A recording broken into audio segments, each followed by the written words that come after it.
Blythe. Hello and welcome everyone to the Wilmette Institute Y Live series webinars that we're having. We're so happy to have this very special time to really explore an important topic. Today's webinar is Intergenerational Climate Collaborative Project. And I think we have so much to learn from Indigenous traditions that have functioned with intergenerational practice for generations and ages. And so a little bit about the Wilmette Institute. The Wilmette Institute is an online educational center for Baha'i learning. And we have courses from racism in the United States to climate change and sustainable development to marriage and family. And so with the WY Live project that we've been doing, we've been really hoping to reach a wide range of ages and hope that you'll enjoy the program today. So with us today is one of our, I think of as a star student, Sue Blythe, who had taken the climate change course at the Wilmette Institute years ago and has done so many incredible things. Some of them are, she coordinates the Climate Collaboratory, a pilot project of We the World, and the University of Florida Extension. She works with elders, climate action to create a better future for her 8 grandchildren and does so much more. We also have Farhang Darabi. He is an environmental engineer and consultant. He and a small group of Baha'is created the Interfaith Climate Group in Gainesville, Florida. For 4 years, they hosted a climate conversation through workshops, panel discussions, and movie nights with other faith groups. We also have Matteen Kashef, is a second-year student at the University of Florida, majoring in nutritional science. Oh, and is on the pre-dental track. Sorry, that came a little.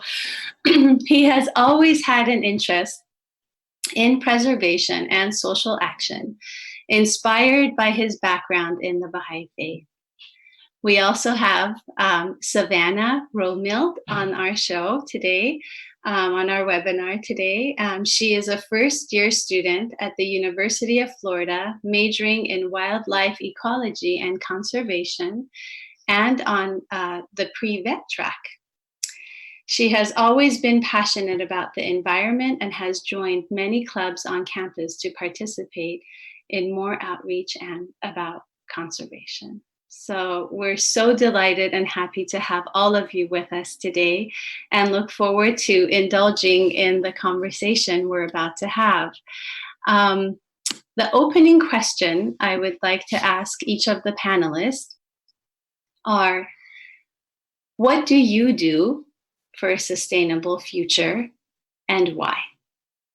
Perhaps we can start with Sue and then go in the order that you were introduced.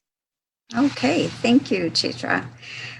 What do I do? I've been, as you mentioned, we started with a Wilmette Institute course in that has grown into what I call the Florida Earth Charter Initiative, and is bringing in many different wonderful organizations, individuals and organizations that are working for a sustainable future.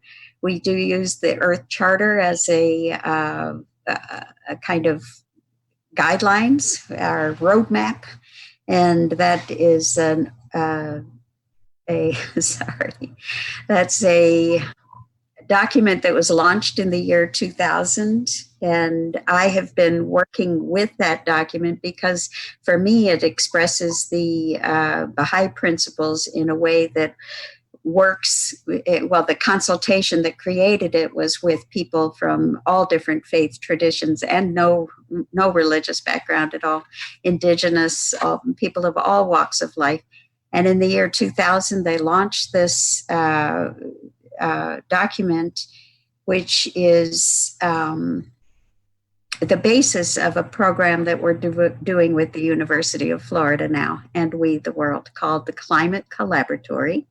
And basically we are bringing people together to make creative solutions for the social and environmental challenges of our time. And our mission in this Climate Collaboratory, should we choose to accept it, is to let ours be a time remembered for the awakening of a new reverence for life, the firm resolve to achieve sustainability, the quickening of the struggle for justice and peace, and the joyful celebration of life. So that's what I've been up to. Thank you so much, Sue. Farhang, would you like to share? Yes, I am Farhang Darabi. I also go by the name of Frank locally, so that's easier to remember. I have a degree in chemical engineering, and I was early days working for Alcoa in Barksdale, Arkansas, and I got my degree in environmental engineering. And I moved to Florida because Florida has a very special atmosphere, environment, a lot of the rivers and lakes and streams. And I worked in Jacksonville, and we removed a lot of discharges to the St. Johns River and around. And then I went and formed my own company. And my aim has been working with the small communities, because they're the ones who need the most help. So I worked for a lot of small counties, small cities. We formed some regional landfills because a lot of the waste was going in the wood lands. And at my age, with the future and the world being our home, and sometimes I tell some of my students, it's wonderful to look from space into the earth, and you see a little spot. It's a little spot. And we need to protect that little spot, because that little spot is our home. And really, I'm older than most of you, but that tells you something, in that when we went to space, we realized how close we are together as an Earth. Earth is a little spot, and the Lord, the Creator, wants us to protect it. Not only for now, but for generations to come. We owe it to the future.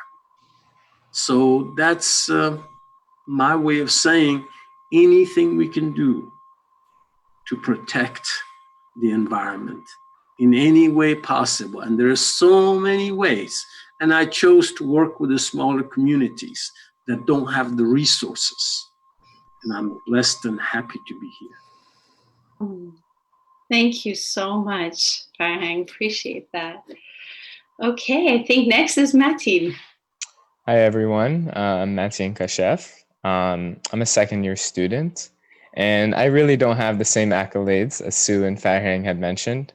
I'm not really pursuing a field in sustainability as much. However, I do feel sustainability is extremely critical for one of the reasons that Farhang mentioned, actually, and that is we're on this world for a set period of time, but our decisions are going to affect the next few generations and generations well after that.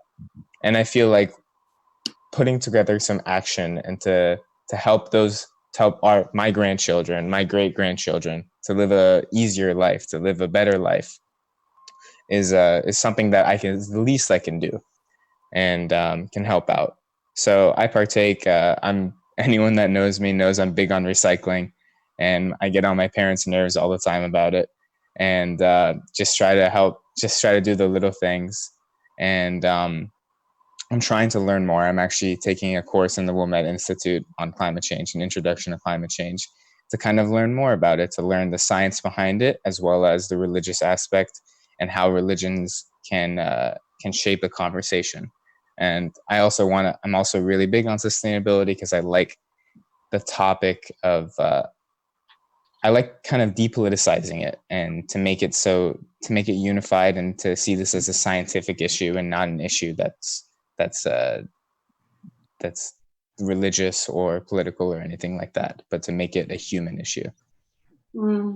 Thank you so much, Matteen. And I think one of the beautiful ways to explore the topic is from that oneness of humanity stance, which is a spiritual perspective in as much as it is a scientific one.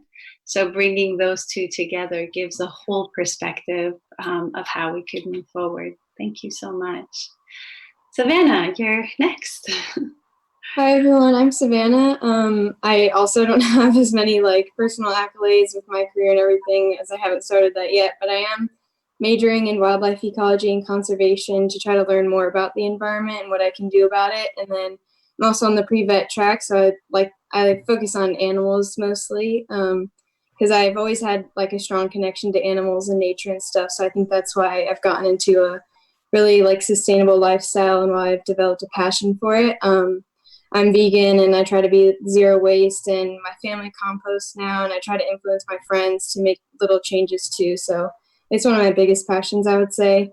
And another reason why I'm sustainable, I really appreciate nature and I realize the importance of preserving it. And I'm sure everyone here has heard the saying, there's no planet B, but I really believe that we need to do what we can to keep our planet healthy, even though the problems seem endless. But if we all work together, I'm sure we can tackle some of them one at a time. Absolutely. Thank you so much, Savannah. Thank you all for being here today. I'm going to turn it over to Sue for taking us through some of the slides that have been prepared for today. Okay. And to our dear, Nikki Daniels, who's going to pull it up for us. Thank you, our registrar, Wilmette Institute registrar. Nikki, thank you so much for being here and helping us out. My pleasure.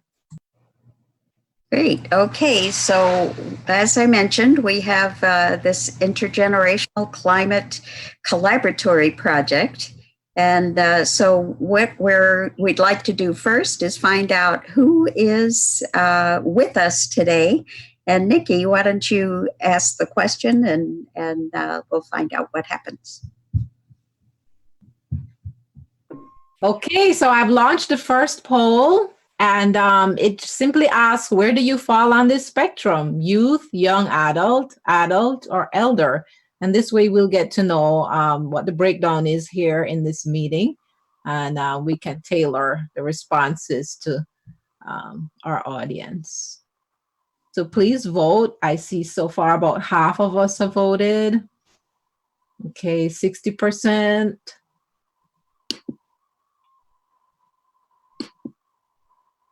65. We want everyone to vote. The panelists can vote as well. All right, 75%. And then we'll show you the breakdown as well at the end. And this is anonymous, so. All right, 80%. Anybody else? Is anyone having trouble voting? Let's see what the chat says. How do you vote? If you're on a computer, you should see the screen pop up with a pop-up. If it maybe popped up under your screen, you maybe get down to your desktop, minimize what you have on your screen, and you should be able to see the pop-up. Okay. All right, so we're going to stop the polling now and share the results. So we have most of our audience, 44% is adult, 38% are elders, 13% are young adults, and we have one youth. So that's wonderful. Good. Okay. So let's go to the next slide. And these are the things that we hope that we will be getting out of this webinar today. How can young people take personal responsibility for the climate crisis? What is the relationship between nature and humanity? And how has this relationship affected your thoughts on sustainability? So one of the things we're trying to do is begin an interfaith look at how we can work together on this, that the environmental problems are something that are above and beyond all the political and religious and national divisions. We are one human family and one earth community. And the scriptural resources, all our scriptural traditions have words to say about that. And we'd like to ask Matteen and Savannah to help us with some of these readings. And Nikki, you can bring that up.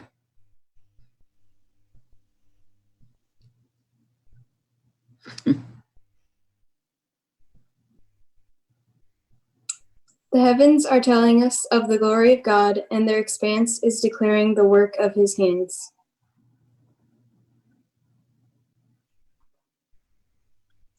Who created the waters and the plants? Who yoked the swiftness of the winds and the motion of the clouds?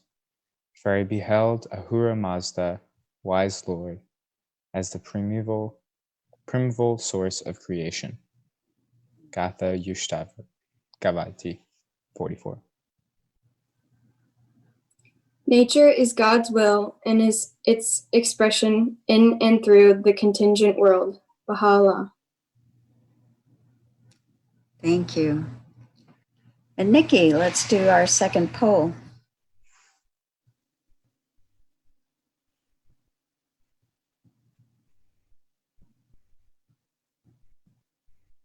Here we go. So the question here is, consider the following. News of the unprecedented restoration of the environment during the health crisis has led me to commit myself to be a better steward of the earth.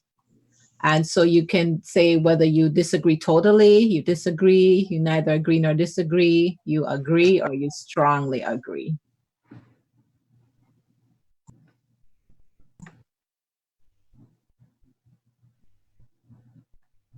And if you cannot find the pop-up, you could also put it in the chat or in the Q&A so we can have an idea. I know some people are having a problem with the Chrome notebook. All right, we have 55% of votes now. Someone asked to repeat the question. Okay, so consider the following statement. News of the unprecedented restoration of the environment during the health crisis has led me to commit myself to be a better steward of the earth. So either you disagree totally or you disagree. You neither agree nor disagree. You agree or you strongly agree. All right, 80% have voted. Anyone else wants to vote? 85%. Okay, neither agree nor disagree, says someone in chat. Okay, I'm going to end the polling now and share the results. So right now we have most people strongly disagreeing. That's over 50, just over 50%. Strongly agreeing, right? Well, strongly agree. I'm sorry, strongly agree. Okay. I'm being pessimistic here, I guess. And 18% each neither agree nor disagree, or they agree. And only 2 people, 12%, disagree. And nobody disagrees totally. Mm-hmm. Mm-hmm. Thank you. And then we can go to the next question. Do you see youth playing in a community-wide climate conversation to action program? And I might want to just ask the audience members if they would like to, if you have any thoughts about that, you can put them in the chat. And then we're going to put this question to Matteen and see what we can do with that. Matteen, you want to go ahead? Sure. I think that was actually my question, wasn't it? Oh, I'm Okay. so sorry. Yes, Oh, no, thank okay. you. Okay, Savannah. Thank To you. answer something. He wasn't. All right. Yes, please. So I just see the youth as a good way to bridging the gap between younger and older generations. I feel that the youth are passionate about this topic and aren't afraid to engage with older generations to turn our conversation into action.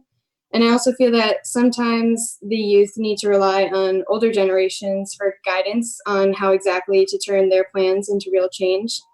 Overall, our generation is good at outreach with social media platforms and stuff, which we all are familiar with nowadays, and our willingness to reach out to others. We're willing to help. We're willing to ask help from other generations because those of us that are passionate about the climate know that we need all the help we can get from others to initiate the change we want to see. And I also think that the youth have become very passionate about climate change because we are realizing that soon it will be up to us to know to become the leaders to guide people on the environment and how to preserve it. And as we get older, more and more of us will become leaders in businesses and governments who can bring about large changes. So it's important for us to receive guidance from older generations so we can learn from their mistakes and successes to guide our futures. Mhm. Beautiful. Well, thank you so much. You know, I've been working with a group called Elders Climate Action, and we are trying to position ourselves, those of us who have many years of experience. You know, we just celebrated the 50th anniversary of Earth Day, and those of us who remember that first Earth Day have been working for half a century on these issues. And so we've learned a lot. We've made lots of mistakes. We see lots of things, opportunities not taken. And we just want to be able to give that experience in a way that is helpful for you who are coming into the field of action. And so that's our goal through this intergenerational climate conversation, is to let the young people take the lead, because you do have so much passion and energy and commitment. And for those of us who have been working on this for a long time, to be there with the resources that we bring. And those might be the human resources, you know, the experience that we've learned, the material resources that are ours or that we know how to reach out for, and also the spiritual resources. And that's how we are learning to come together as a human family. So thank you. Thank Can I you. make a comment as an elderly? Please. Yes. You know, the youth obviously have the future ahead of them, and they must preserve and protect and go forward. We, the elderly, have a responsibility because we pass on inheritance to others, however you want to look at it. And the way we pass the earth to the youth after we're gone, we don't want to be blamed for not having paid attention, not having done enough. And one other thing I have to mention, in the past, some can say we didn't know about it. Today, we know about it. So we can't use that as part of an excuse. You know, Mhm. centuries ago, other people didn't know, didn't have the science, didn't have the proof. Today's elderly do have the proof. We see it, we feel it, we experience it. Therefore, I think the responsibility is greater than ever to pass something better to the future generations. Beautiful. And I just wanted to add on, I think Savannah made a great point with the looking at the successes and failures of the previous generations and how that they've approached this climate issue. And I think that's a very important point, in that one of the great things about infusing youth into this discussion and into leadership positions with climate conversation is that you have a infusion of new ideas and new approaches and new actions, because with every generation you have new ways to think about certain problems, and just new ways to approach it. So I think any way that we can approach this, any different ideas, out of the box ideas, are awesome and will lead to great successes, I'm sure. Thank you, Matteen. Sue, I'm so sorry to interject, but there's been a couple comments specifically to this. May I share a couple of them? Please do. Yes. So one of them is, I think that youth have a very important role to play, but it would not be fair to put all the responsibility on their shoulders because the climate crisis is not their fault. We absolutely need the youth for change because they are more capable of seeing reality without baggage and have the energy for strong action. And then maybe one more comment to share, just so that the voices of our listeners are being shared as well. When I was studying agriculture in the 80s, a professor said we had been told in the 1970s that we had 10 years to save the environment. There is an urgency because that was 40 years ago. And then there was another comment about schools and the recycling programs and the action that small communities are taking. Wonderful. Thank you all. This is great. Nikki, why don't we go to some more of our quotations? And Matteen was just saying we're looking out of the box. So we go to our out of the box scientist, Albert Einstein. Sure. Our task must be to free ourselves by widening our circle of compassion to embrace all living creatures and the whole of nature and its beauty. Albert Einstein. So powerful is the light of unity that it can illuminate the whole earth. Baha'u'llah. Nice. Okay, so our next question, and this one is for you. Oh, I'm sorry. What happened here? This one is for Farhang. How can elders contribute to a sustainable future in their places of work and worship? Well, obviously, some people do listen to elders. So it's important that in our home community, in our work, in our worship, express that desire, that understanding, and the need, because I think some of the problems we have today is really some people don't take it as seriously as they need to. One, because they think it's just something to pass by and will pass away and not bother anybody, who will find solutions for it. And some others are just saying it's somebody else's problem to worry about. Now, having those perspectives, even if we find the best solutions to the climate problems 5, 6, 10 years from now, what's wrong by implementing what we can today? Because there is a possibility that the solutions may not come about. So each individual, especially the elderly, they must express not only verbally, but in action, in their workplace and worship, the necessity and the need and the urgency, while at the same time being kind, being respectful of others' views, so that our views, our thoughts, our discussions can have a place.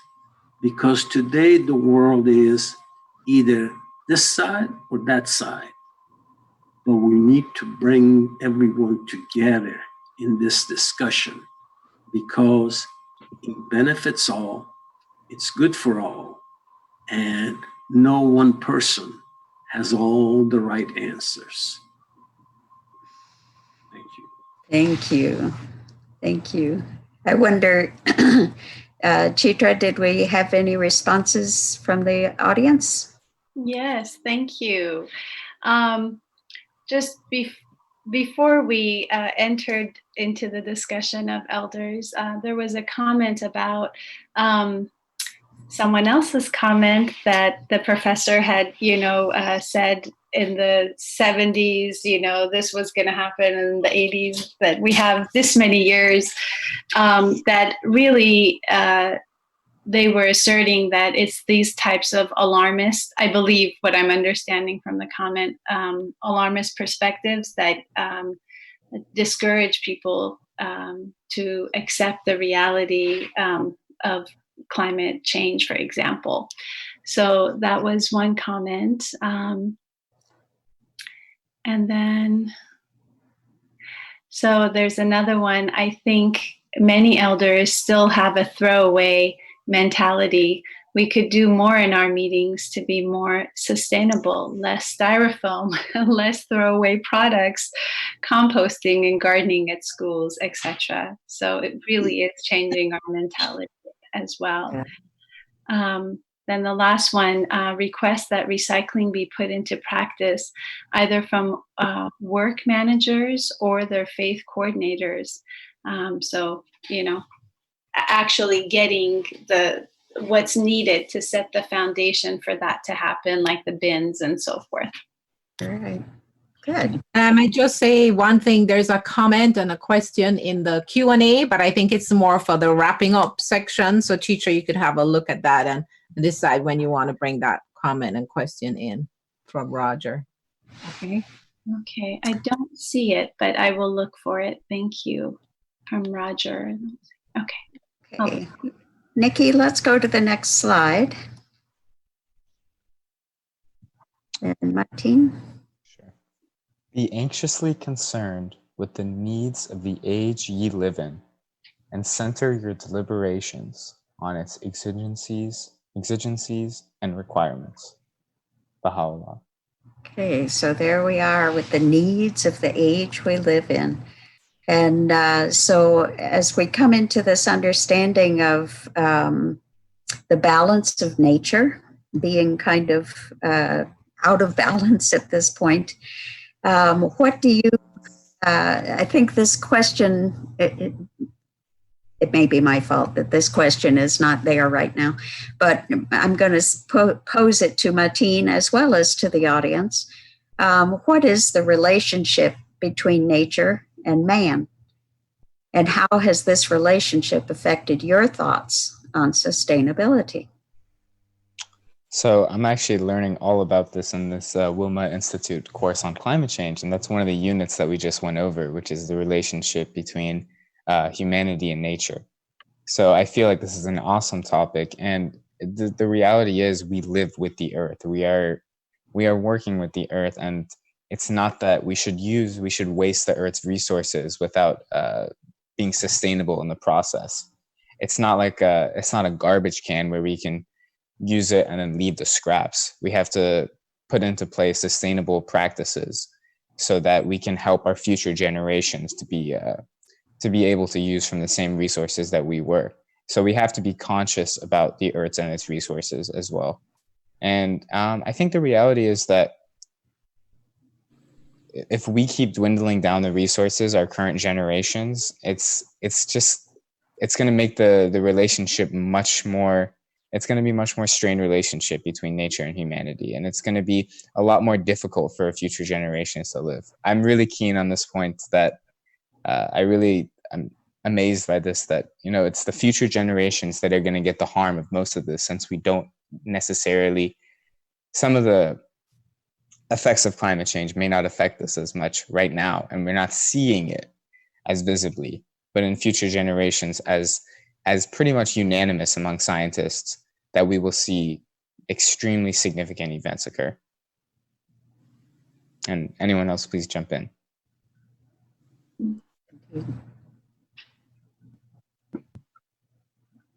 Thank you so much.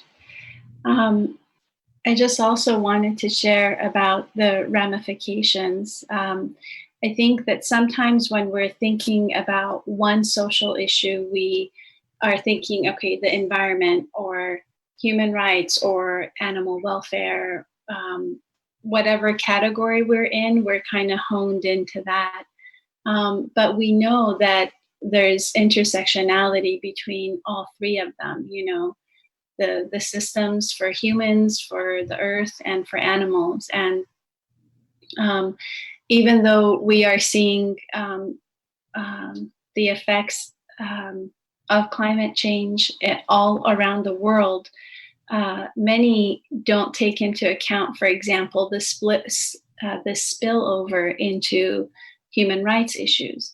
When there are floods in developing countries, the effects it has on families, the effects it has on increased human trafficking when, parents are lost in these horrible natural disasters.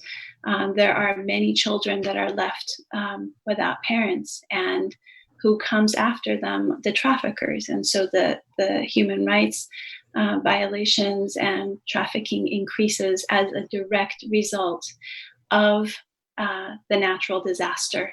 So there's so many ways and perspectives we can look at the ramifications of not being stewards of the environment and not taking action now. Thank you, Chitra. So what we're trying to do now with the Climate Collaboratory, working with the University of Florida's extension, it's the cooperative extension, is to engage as many people of all ages as we possibly can in a community-wide climate conversation to action program. And so our question next is, what would you include in a community-wide climate conversation to action program? And so I'm going to just let everybody think about this for a minute. We can go through our panelists and see what comes to mind, and then take some responses from the audience.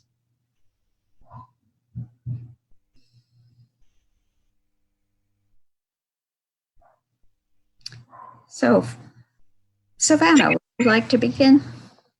Sure. I would just say the first thing that I would include to make sure that the whole community is included would be like more of a way for youth to, I guess, use their passions and combine with the elders to, like, I guess, formulate more of a plan. Because I feel like lots of youth, including myself, have lots of passions and they want to have more like effects on the environment and effects on the public so that we can inspire more change. But it's hard for us to do that without help from others. So I think that would be an important aspect to have for the program. Wonderful.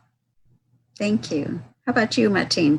Yeah, so I think one of the most important things, and I mentioned this with the previous quote, the question in the previous quote, was that I think humanity as a whole and society as a whole needs to understand the why sustainability is needed and why we need to act.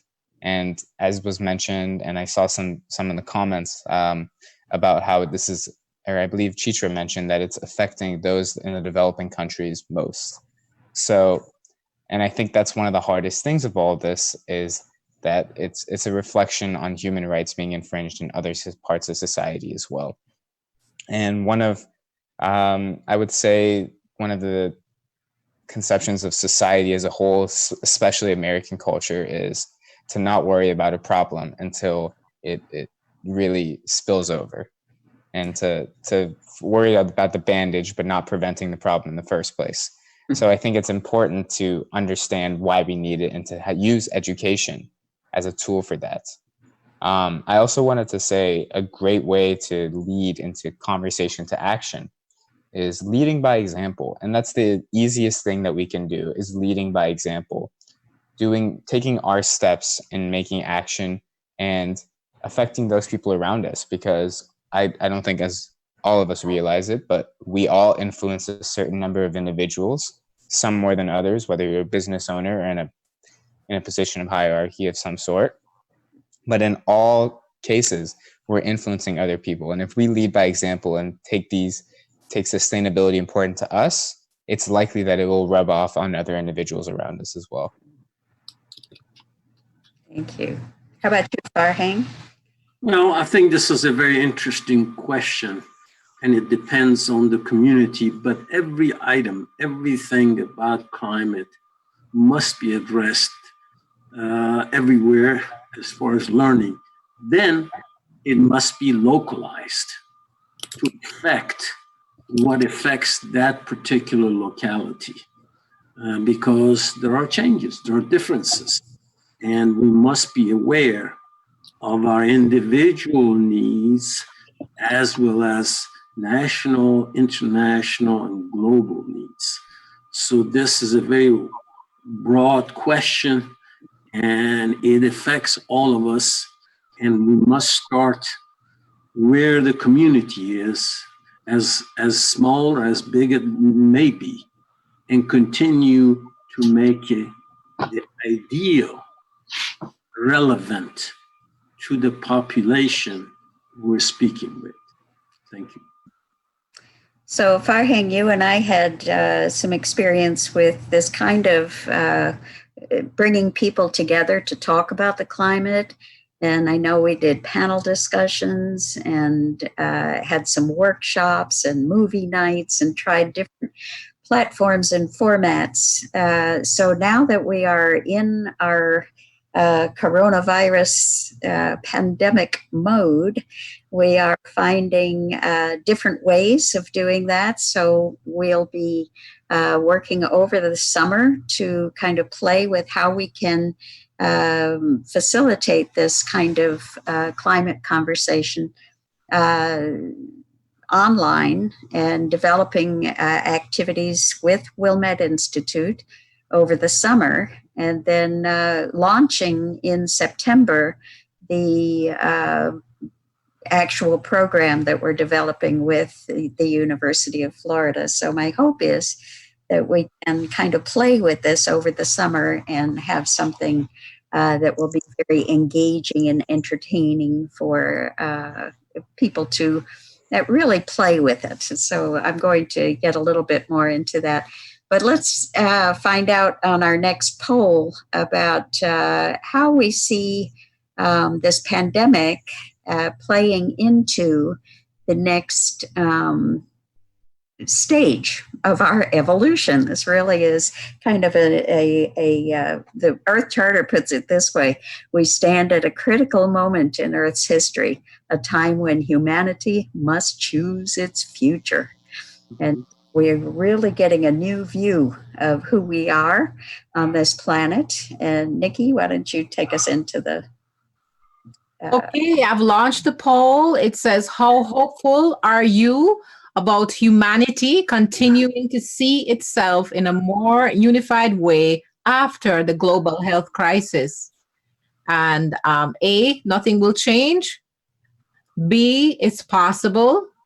C, the we are in this together awareness will last only a few months. D, people will witness an unprecedented understanding of our interconnectedness, but many may not act on the awareness. And E, people will take better care of each other and planet Earth. And we've got 27% so far voting. Please take your time, a little bit of time to think about this. And this is your hope, right? Yes. That's right. How hopeful are you?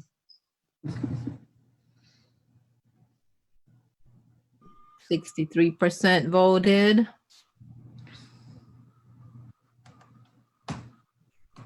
77. We usually get about 80% because some people are having problems. But again, you can put your answer in the chat if you cannot manage to vote. And just a reminder to those people watching us on Facebook and YouTube that you cannot vote over there. You'll have to join us on our next Zoom webinar in order to get into the webinar and make a contribution to the polls. Thank you for the reminder, Boyd. Okay, so we've got 77%. There's one person who hasn't voted who needs to vote. Still making up your mind? Well, Let's go ahead. all right, so we're going to end polling now and share the results. So most people here think that we will witness an unprecedented understanding of interconnectedness, but many may not act on that awareness. And then the next most popular choice was 35% said people will take better care of each other and planet Earth. So I think this group is quite hopeful, quite a hopeful group. Good. Okay, well, let's head into the next part. And I did not go back and get the audience responses to that last question about the community-wide climate conversation. And so we'll be able to kind of weave those in here. So let me just talk about what we're doing with our program with the Sustainable Floridians and the Climate Collaboratory, and that's through the University of Florida's Extension. As I mentioned, we're using the Earth Charter as it's based on the Earth Charter, and this is principle number 14. There are 16 total principles, and this one says we will integrate into formal education and lifelong learning the knowledge, values, and skills needed for a sustainable way of life. And so we're going to be looking for activities that inspire, inform, and involve people of all ages in their homes, schools, and communities. And so I wonder if we can get, if there were responses from that earlier question about what kinds of things we might include there. Okay. We get Yes. yes. I don't know how exactly it is, but there I can definitely share some of the comments. One person says, I think discussion of materialism should be included in this regard. Well, she doesn't say in this regard, but I'm adding that. It is very obvious with the coronavirus pandemic how health is being weighed against the economy. Health seems to be winning in some areas. The conversation is similar with climate change. Our planet health is being pitted against some financial interests, as well as our bad habits and other issues. However, the climate change, the action from governments will also be glacial, very, very important.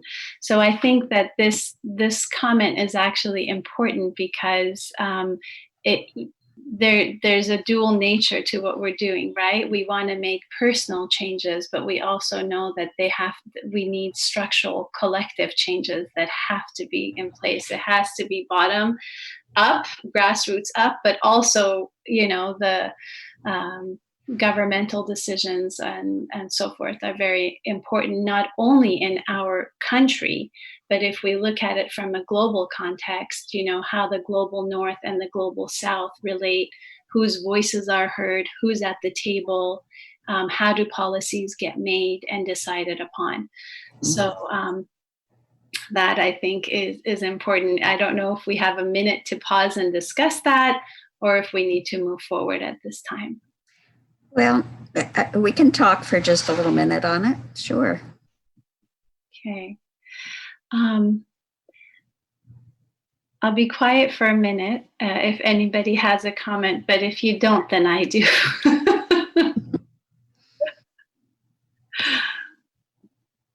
Something I wanted to say just in regards to this crisis is, it's a little bit veering off the point, but I saw something that in a town in India or a city in India, they were able to see the Himalayan mountains for the first time in about 30 years due to the pollution being there over the town. And now they're able to see it when the country is pretty much shut down and the world is pretty much shut down globally. So I feel like those are those it strengthens our bond with nature when we see these kind of things and these events, and we're ruining nature, but it's a balance and it's difficult to achieve anyways. Mm-hmm. It is. It is. Petra, add your thought, please. Okay, thank you. There have been several comments about, for example, teaching people in developing countries, which I don't even like to use that term, because what is development, right? Materially developing countries, or some refer to it as the global south, teach them to do A, B, and C. I think we have to recognize that the global economic structures marginalize certain populations to the point where they don't have a choice but to survive, and that may harm the environment, but that was not their tradition or philosophy of the indigenous populations, for example, someone had mentioned. And if you unpack that a little further, you'll see the interplay of our individual choices and our global policies. So if I want to be able to go to a fast food restaurant and get a Big Mac or whatever it's called now, I don't even know, but for $1 or $2 or whatever, that has implications that we will have deforestation in Brazil for cattle grazing, and people will be pushed off of the land that they formerly lived on. And since the trees are not there anymore because it's made for cattle grazing, the topsoil will wash away. It will change the bodies of water that people depend on, because now there's too many chemicals and then in the water, and then how that affects desertification of that particular land. So when we look at that whole thing, we realize, oh, my choices really do affect the planet. What I eat, what I choose to buy, what I think is my need versus my want. All of those are important questions, I think, that we have to ask ourselves personally, to discuss amongst one another, and then to allow our voices to be heard for larger policy making. Because if we want to see environmental sustainability, we will have to see the alleviation of poverty. And in order to do that, as Baha'u'llah said in his writings, we need a world government so that everyone's voices can be heard and the well-being of all can be ensured. So there's a lot of interplay on so many dimensions, but I thought this one on materialism was of utmost importance. Absolutely. So each of these, we've brought up many different topics that any one of them could be a topic of conversation in this climate conversation that goes in homes, schools, communities, businesses, faith groups. It's going to be happening everywhere, hopefully. Okay, so another part of this Principle 14 of the Earth Charter says to provide all, especially children and youth, with educational opportunities that empower them to contribute actively to sustainable development.